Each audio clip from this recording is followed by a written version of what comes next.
So as all of you are since from computer science, as it was mentioned in the morning, what is the importance of security? All of you are aware it. Okay. So the main importance for the cyber security for the current days and for the future is proliferation of digital devices, digital transactions, networked communication. All those are all leading to the point that we have to secure our communications, transactions, messages, all that. But how do we do that? How do we do the security of all these transactions? The backbone for all the security is the cryptography. Okay. So is the cryptography is something new that has started with the digital transactions and communications? Certainly not, right? So cryptography has a very old history, okay? Starting from ancient civilizations, it has its own history. So in these cryptography sessions, what are all the topics that we cover is, number one, we deal with the classical ciphers. Okay. We also provide some fundamentals of the cryptography, right? There are certain fundamentals that one should be aware in learning the cryptographic algorithms. I think some of you might have already learned the data encryption standard, DES, advanced encryption standard AES. Okay. So we all learn in the today's session, tomorrow and the day after. Number one, again we revisit these algorithms and also we understand the backbone of these algorithms. What are the topics that are backbone to these algorithms? And subsequently we will be having the hands-on sessions in the afternoon wherein which you will be implementing these algorithms through any of the programming language. Right. So we proceed towards the cryptography. First of all, if you want to know what is the term cryptography means. So a dictionary defines cryptography like this. It is about, number one, secret writing. Okay. I want to communicate something. I want to send a message. I want to make a transaction. How I do it? Secretly. Why? What is meant by secretly doing it? Number one, it is that no other person who is not the authorized person or authorized, only authorized people will be having access or will be able to read it. No other persons will be able to read it. So that is one of the major purpose of having the secret writing, which we call it the terms called confidentiality and integrity. Have you heard it? Confidentiality and integrity? Fine. So the another definition is enciphering and deciphering. Is there any difference between encryption and ciphering? What is the meaning? What is the word says? Enciphering and deciphering of the messages in secret code. So we also learn what is meant by enciphering and deciphering. Okay. Also we learn about what is encryption and decryption. Okay. So these are the technical the definitions that are available in the dictionary. Okay. And other than that, there are various other definitions, but the definition what we will be discussing in the lectures is from the book Modern Cryptography, Applied Mathematics for Encryption and Information Security by Estrom. So what the definition from that book says, cryptography is the study of how to alter a message so that someone intercepting it. What is meant by interception? Interference, and then coming in between. So interception means somebody listening to this communication. Okay. Are they interrupting? No, they are not interrupting. They are only intercepting. There is a difference between interception and interruption. So we are talking about interception. The reason is, if there is an interruption, it is easy to detect. But interception is difficult to detect. Do we know that who is listening to our conversation?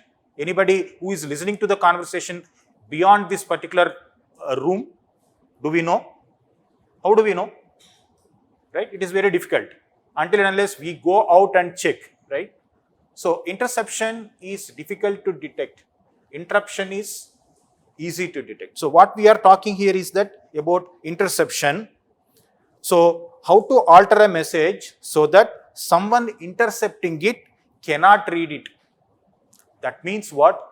We are by default assuming that there is somebody who will be always intercepting, because what we are conversing in the communication channel, which is an internet, right? Internet is an open communication network, right? It's not a organization network, right? Like a local area network, which is a secured network, whereas internet is an open network. So open network means anybody would be listening to the conversation. So what is the aim? Cryptography is the study of how to alter a message, whatever the message I want to communicate, how do I alter it so that whoever is intercepting it cannot read it. They cannot read it. But if at all somebody wants to read it, what they should have? They should have appropriate algorithm and key. So only those people who has the access to number one, algorithm, number two, key, they only will be able to understand what is the message I am sending. Okay, that is the purpose of cryptography. So again, we repeat, it is that I have to send a message to someone. What I do for that purpose? I am going to alter the message. I am not going to send the message as it is what I wanted to send. What I wanted to send is the plain message. When I alter it, how it becomes? Since you have already undergone the course, when I alter it, how do I call it? Ciphertext. So I alter the message, my plain text message, and hence it becomes ciphertext. Okay. How do I do it from message to ciphertext? With the help of an algorithm. That algorithm I call it as encryption algorithm, right? In order to do that, what I need a key. Okay. So only those people who have access to number one, algorithm, and number two, key, will be able to decrypt it. Others cannot. So that is the purpose of the cryptography. If we have it, then that is fine. We will be able to secure our communications. So as I said, is it that word cryptography, or is it that techniques of cryptography is something new? Certainly not. It is coming from very old ancient civilizations. So cryptography, the word comes from the Greek word cryptos. What is the meaning of cryptos? The meaning is hidden and graphene, and it is hidden to write. And when you look at this hidden writing, it has very long history from early civilizations onwards, including in Egypt, even as well as in India. You can see the roots of secret writing. Okay, you can see the roots of secret writing. Now, when it comes to the techniques per se, okay, when it comes to techniques per se, the point why we are talking about the technique is what is required. What is that we are required to make secret writing as per the definition? Number one, algorithm. Number two, key. We will see the key part later. What is meant by algorithm? A step-by-step procedure to do something. So let us talk about, when you look at the history, what are all the techniques that are there, so that you can create an algorithm for that. Okay. So if you look at them, in 100 BC, you have Julius Caesar, which was prominent encryption or a technique called Caesar cipher. In fact, he used a form of encryption so that he can send the secret messages, okay, to his people in the war. That we call it as the Caesar cipher.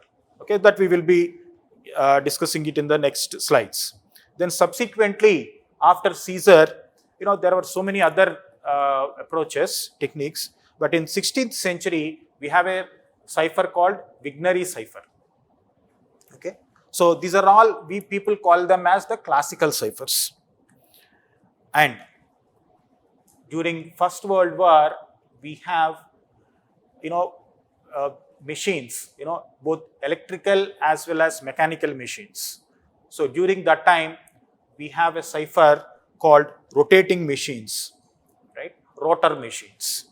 Okay. So they were the ones who were subsequently modified to form the machine called Enigma. Just now the registrar madam was mentioning about the Enigma machine, right?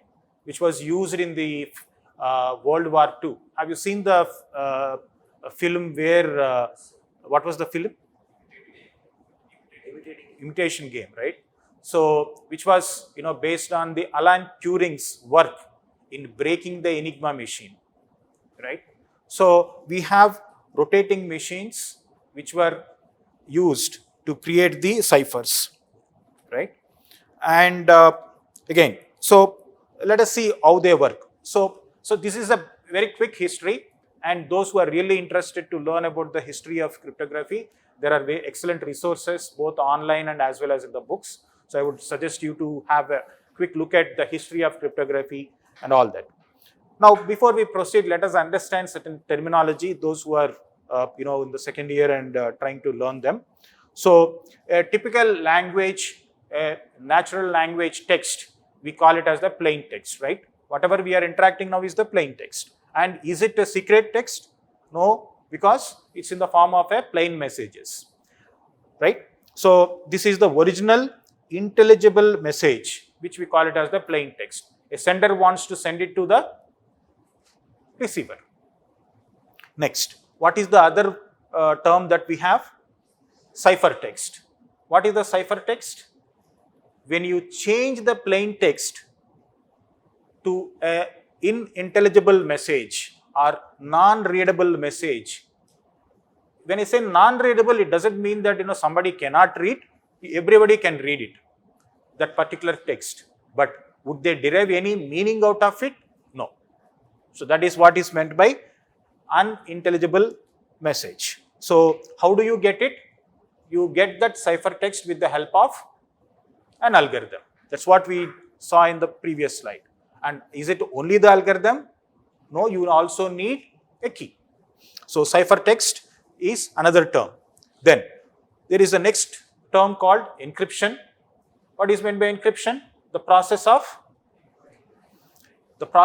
encoding the message. Which message? Plain text to ciphertext. That means which is not an obvious word.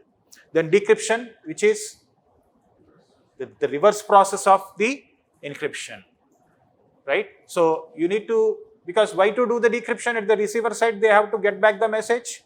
So it is exactly the reverse form of your encryption process. That's the reason why when you see the encryption algorithm, the decryption algorithm would be exactly the reverse of encryption algorithm. When you put both the encryption algorithm and decryption algorithm together, you call that as the crypto system. You call that as a crypto system. Then, what is meant by cryptography? The cryptography are about mathematical techniques related to making of secret codes. Remember, you need to understand, or you need to keep a focus on the term called mathematical techniques, right? Then, what is cryptanalysis?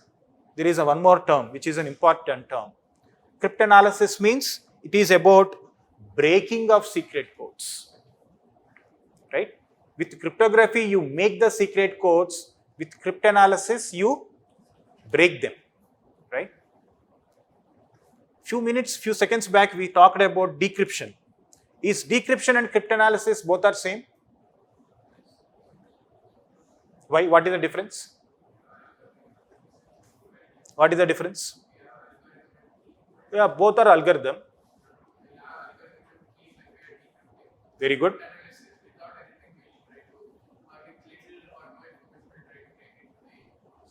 Okay, very good. So that means, imagine somebody who is having the algorithm and the key, they have taken the ciphertext and they are getting the plain text. That is the process of decryption, because he has algorithm as well as the key. Most importantly, not the algorithm, it is the key. Who will have the key? Only the authorized person. Okay, the assumption is only authorized person. Imagine that if the key is stolen, then gone. Everything has gone. So that, the decryption process is typically done by the legitimate and authorized persons. A cryptanalysis is done by illegitimate and unauthorized people, because even though they may have the algorithm and key, but they are not authorized, right? So it is about that. So cryptanalysis, that is the reason why we say breaking of secret codes. Decryption is typically decrypting the secret codes, right? What is cryptology? Cryptology is about techniques related to both making and breaking. Cryptography deals with only the cryptography deals with only making. Cryptanalysis deals with only breaking. Cryptology deals with both making and breaking. So that means those who are really serious, want to build their career in the area of the secret algorithms and keys, it is better you focus on to become a cryptologist, because you are the expert to both make and break, right? So cryptologist will do both. Now, there are three more terms which we call encode, encipher, and encrypt. Okay, if you noticed that the dictionary definition, we used the current term called encipher, right? So let us see what is meant by encoding. It is the process of translating entire word or phrase to a ciphertext. Okay, that is what is called encoding. What is enciphering?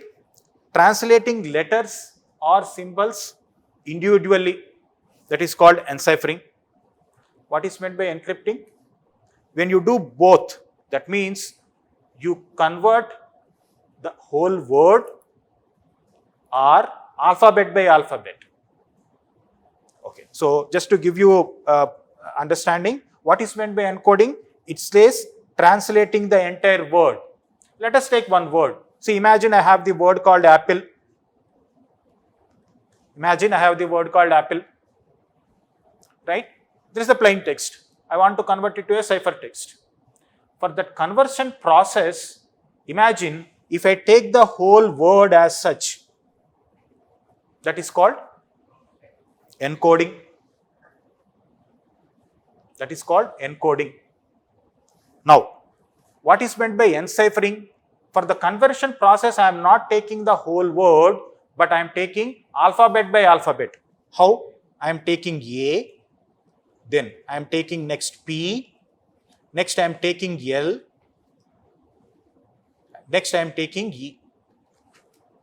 So that means for the algorithm, what is the input when you are doing encoding? Whole word. Whole word is the input to the algorithm. But when you are doing enciphering, what is the input to the algorithm? Only one alphabet. So you finish that alphabet conversion to the ciphertext and go to the next alphabet, and then to the next alphabet. So this is kind called a stream. This is a kind stream. You are going alphabet by alphabet. That's called enciphering. If you give the complete word for conversion process, that is encoding. Now, what we are talking about here? Encryption. What is meant by encryption? Imagine if the algorithm is able to take, both word as well as alphabets, right? It's called encryption. So you need to understand the difference between encoding, enciphering, as well as encryption. During the encryption process, what we do? We give input, word, as well as the alphabets. Both algorithm accepts both. But if an algorithm accepts only the word, it's called Encoding. If the algorithm process only the alphabets, so are you comfortable with this? So these are the terminologies, right? So how do you do this? You take the message. Okay, what is that message you call? This is a plain text, and this is your algorithm, right? This is your algorithm, which you call it as encryption algorithm. What is the other component which is not listed there? Okay, right. So that we will see. So there is a component called key. So encryption algorithm receives your plain text, then key, then subsequently you produce a ciphertext, and at the receiver, which the algorithm you follow is the decryption. The decryption is the which process? The reverse process of, okay, reverse process of encryption. If I don't do reverse process of encryption, what I will get? Again, I will get ciphertext, right? Ciphertext, if I don't do in reverse process, what I will get is the ciphertext. So decryption, for that purpose, again, what you need? Key you need, right? You need a key, and once you get it, you get a plain text back. So again, so you take the plain text message as P. When you look at the literature, sometimes the plain text is represented as P, sometimes it is represented as M, depending on the algorithm, depending on the book, or depending on the source that you are referring. Okay, right. So imagine if plain text is regarded as the sequence of individual characters, P1, P2, so on, Pn. What you get is the cipher alphabets, C1, so on to Cm. Okay. So what we are talking here is the crypto system.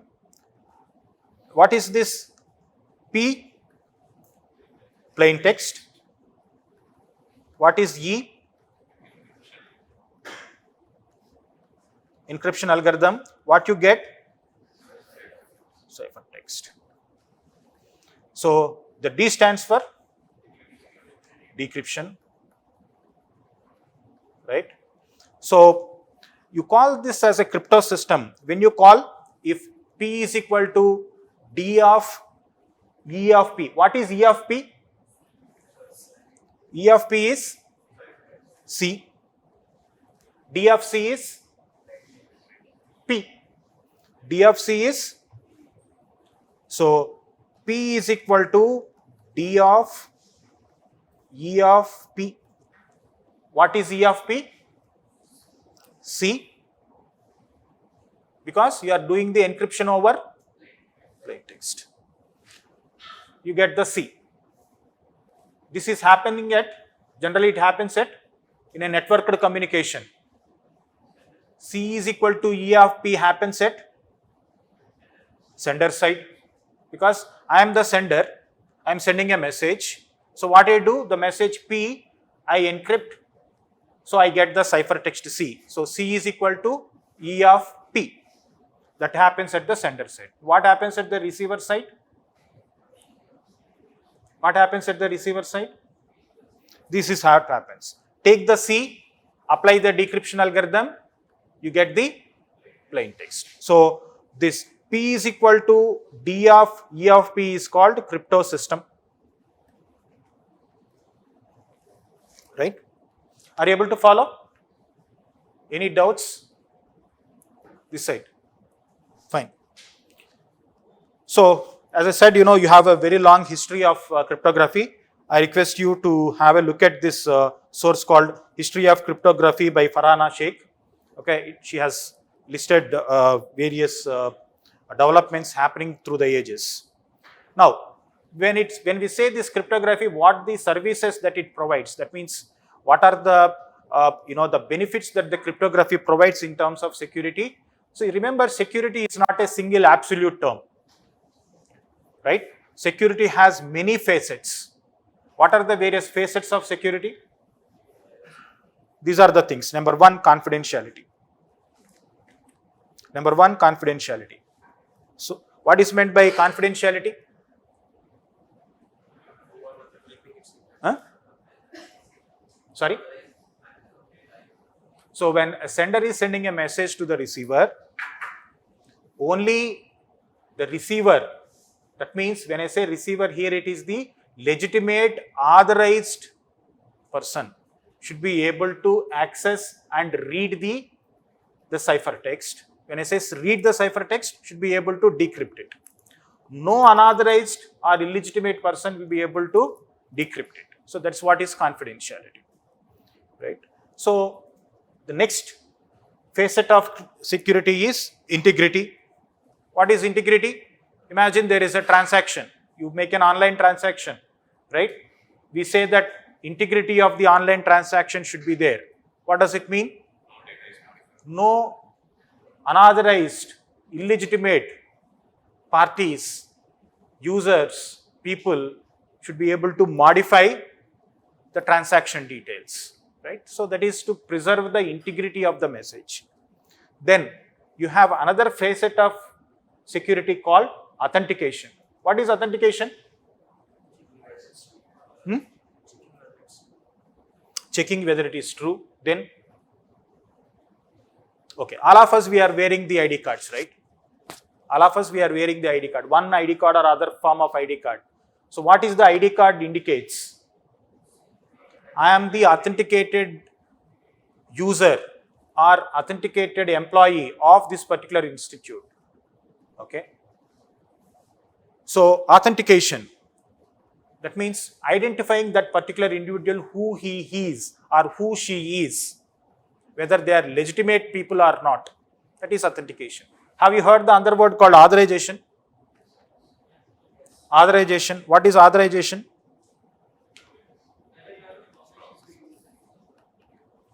Authorization. What is the difference between authentication and authorization? Please feel free. Yeah, you express. Authentication is about whether you are who you say you are. Authorization is about whether you are allowed to access whatever you want to access. Correct. So exactly, it is about I am the authenticated entity or user of this particular resource, whether I am having access to this room or not. Okay.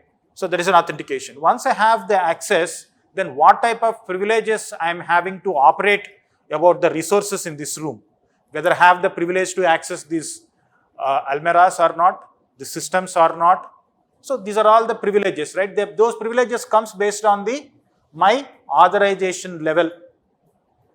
Right? Imagine I am the authorized to access all these resources, I'll be able to get. So it is the authorization provides what type of access I will be having.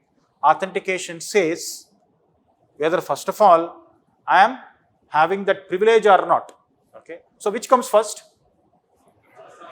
Authentication followed by authorization, right? So there is one more facet of security called non-repudiation. Okay. Non-repudiation. The point is that what happens in the communication environments, imagine that there is a transaction between the two parties. Neither of the parties should deny the transaction later, right?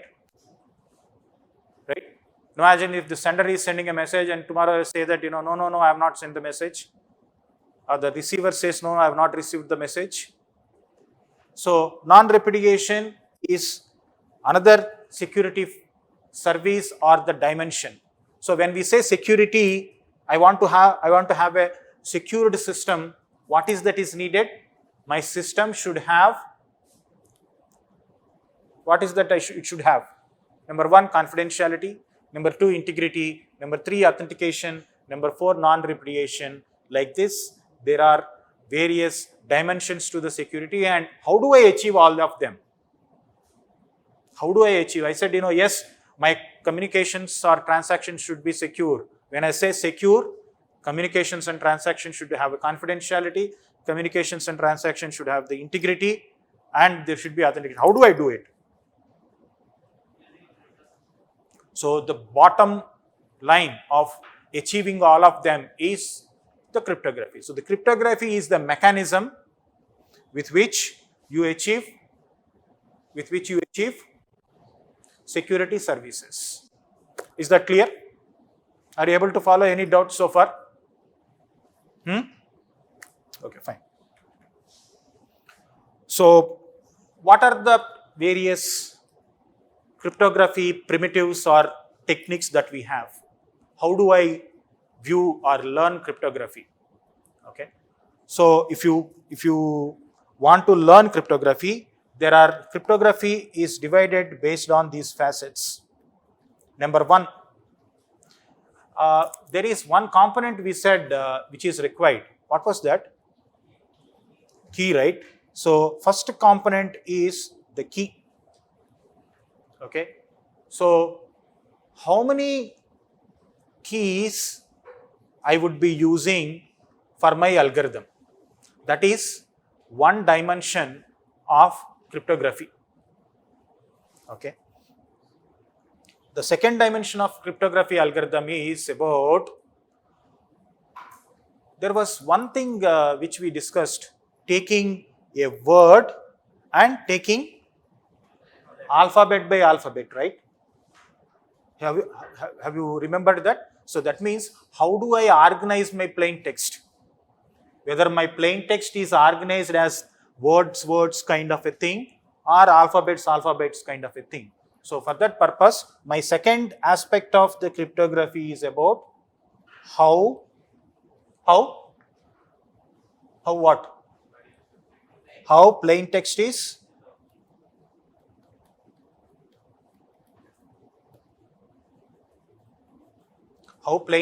arranged. What are the things I said? You said you take some text, go ahead. No, you take what? Alphabet by alphabet. So it is about the way you are organizing your plain text. Have we so far given it to the algorithm? No. We are preparing the input to the algorithm. The way you are preparing to the input to the algorithm is another dimension. So once you have this both, then the third dimension is what? Now, how do I convert my plain text to the ciphertext? That is another dimension. Okay. The technique. Okay. The technique. So these are the three dimensions which you view cryptographic algorithms. So number one, what is the crypto system? How we define? How we defined the crypto system? Yeah. What was the form? P is equal to D of C of E of P. Right? This is what we defined. Now, what is that missing there here is, what is that it is missing? There is a component called key. So, how do I do that is, imagine if my encryption C is equal to E of P comma K. What is K? Key. Right? When I have this, how do I decrypt? How do I decrypt? P is equal to D of C comma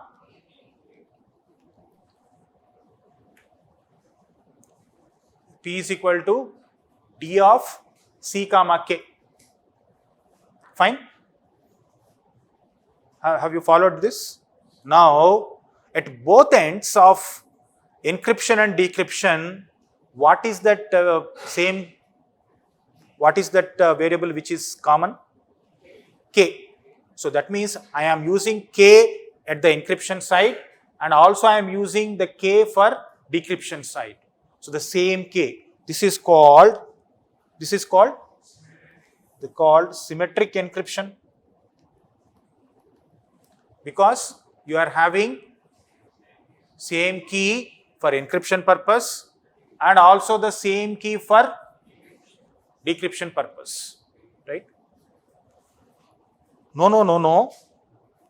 I have another scheme called C is equal to E of P comma K1. Okay, and P is equal to D of C comma K2, where in which K1 is not equal to K2. So what happened now? What happened now? I have used one key for encryption purpose called K1, another key for decryption purpose called K2, where K1 and K2 are not same, right? So this kind of scheme is called as asymmetric because you have used two different keys. Now tell me, we have two schemes. One, we said the sender would use a key for encryption purpose and the receiver would use the same key for decryption purpose. That is called symmetric. Sender would use one key for encryption purpose and the receiver would use another key for decryption purpose. That is a different two keys, and it is called asymmetric encryption because keys are different. Right? Is that clear so far? Now, imagine I am going with symmetric encryption. Imagine I am going with symmetric encryption. I want to send a message, right? So we said, yeah, go for symmetric, right? The reason is, we said there is a sender, there is a receiver. So sender, there is a receiver, right? So sender wants to send the plain text P. What he did? C is equal to E of P comma K and send this. What he is sending? What he is sending? C. And at the receiver, what is that happening is the decryption. P is equal to D of C comma K. Now, this is the scheme, right? This is the scheme. Now, the point is, what is that our basic assumption? What is the basic assumption? There is, this is your, you have, this is the open communication channel, right? So, open network. In an open network, what you will be having always? Somebody who is listening to the communication. There is a bad guy called Eve. Bad guy called Eve. So typically in a literature you will see that this guy is Bob and this person is Alice. Bob is sending a message to Alice and there is somebody listening to conversation Eve, right? This is the scenario. Now Eve will always have C because it's very easy to listen to the open network. Eve will always have C. Now this is the scenario. This is symmetric encryption. What is the advantage and what is the disadvantage? If I do this, what is the advantage and what is the point? Yes? Huh? Huh? It is expensive, inexpensive in terms of computational power of what actually? Okay, you mean to say that, okay, his point is that these two algorithms of E and D, okay, this E algorithm and as well as D algorithm, they are computationally less expensive. That's what you say, okay. When you say computationally less expensive in compared with what? Okay, so the other scheme, fine. What are the other thoughts? So the point is that, see, I am worried about sending the message. For that purpose, I have encrypted it. How I encrypted with the help of a key. Now the question is how this key, okay,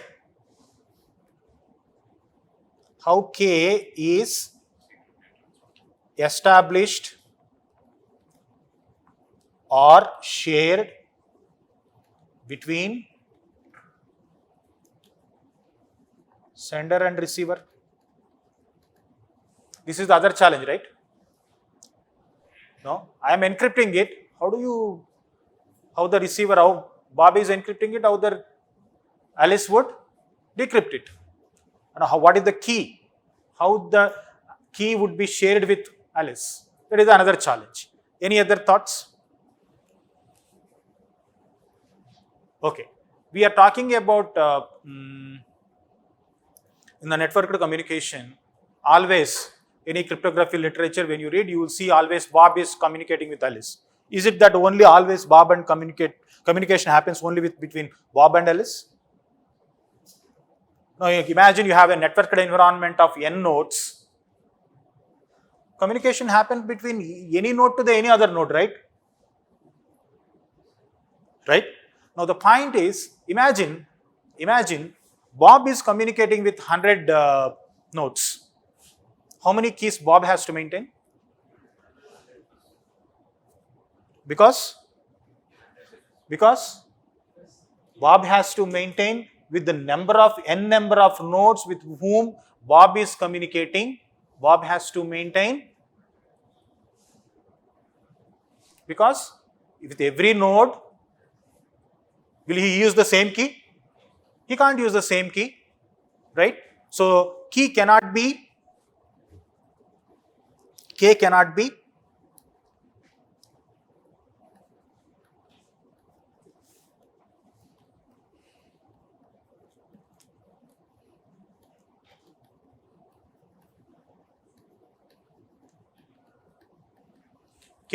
repeated with the other nodes in the network, right?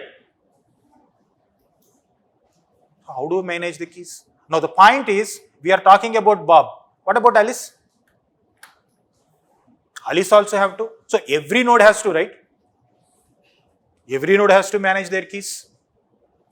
So key management is the challenge. But as he mentioned, we talk about that the expensive nature of algorithm. In that way, there is an advantage, the encryption and decryption.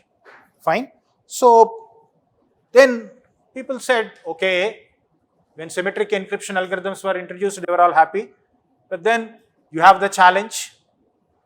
What is that symmetric encryption? Why this symmetric word has come? Because of same key. So when we go back to the slides, there were the 3 dimensions, right? One is the key. So that we are talking about here, right? So symmetric.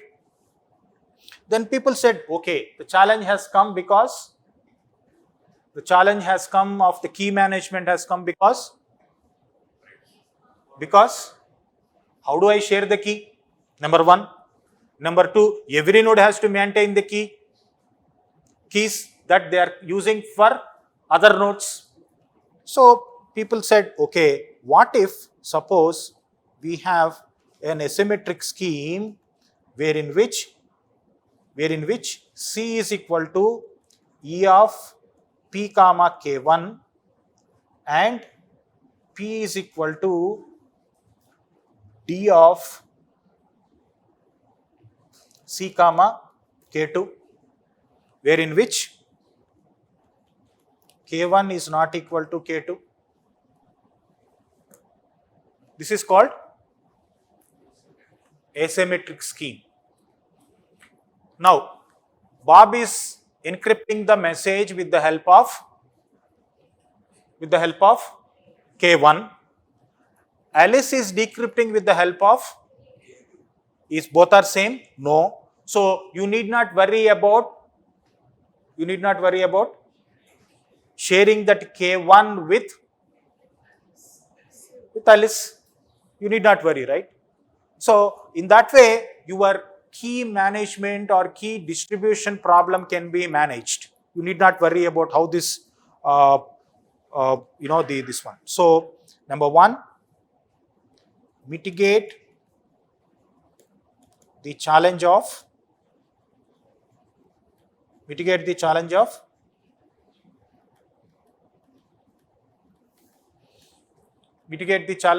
key distribution. That's an advantage over symmetric. You have the advantage. Now, what is the challenge because of that?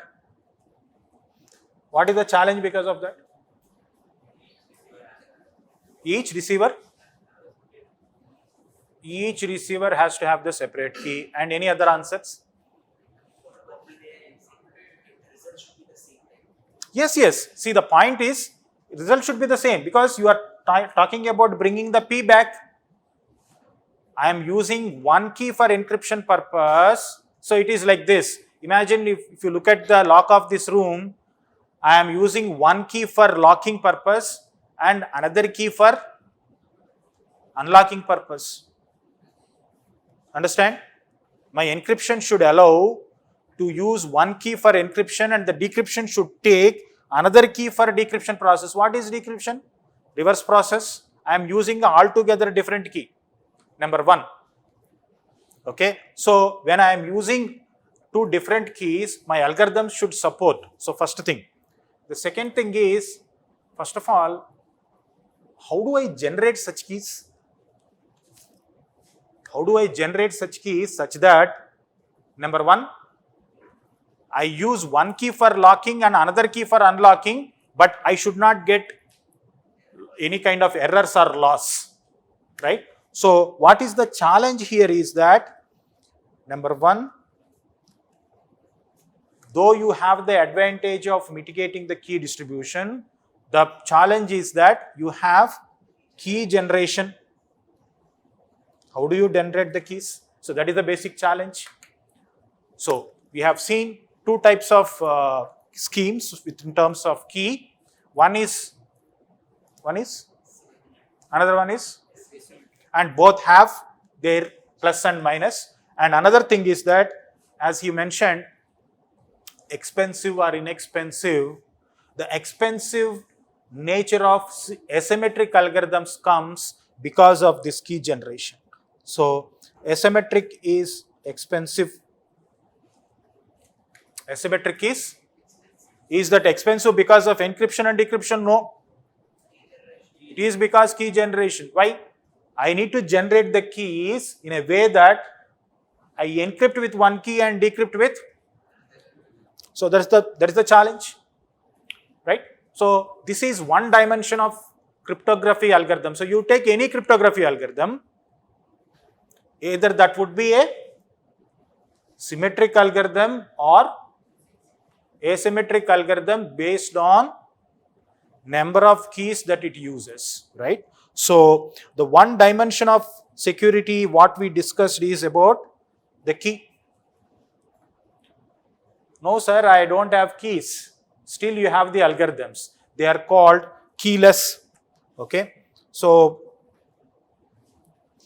you have one more scheme wherein which the sender is taking the algorithm called E and getting the ciphertext, and the receiver is using the reverse process just to get the decryption and you get the plain text. Is there any key here? Is there any key here in the crypto system? So such things are called keyless ciphers. Keyless ciphers. Typically, the hash algorithms are the examples for keyless. Okay. So in terms of cryptography algorithms, the first dimension is in terms of key. Okay, you take any cryptography algorithm, you should ask what is the question, what is this algorithm? Is it a symmetric algorithm or an asymmetric algorithm or else a keyless cipher? Okay, this is in terms of key. The other dimensions we will see, maybe we will take a quick break. Okay.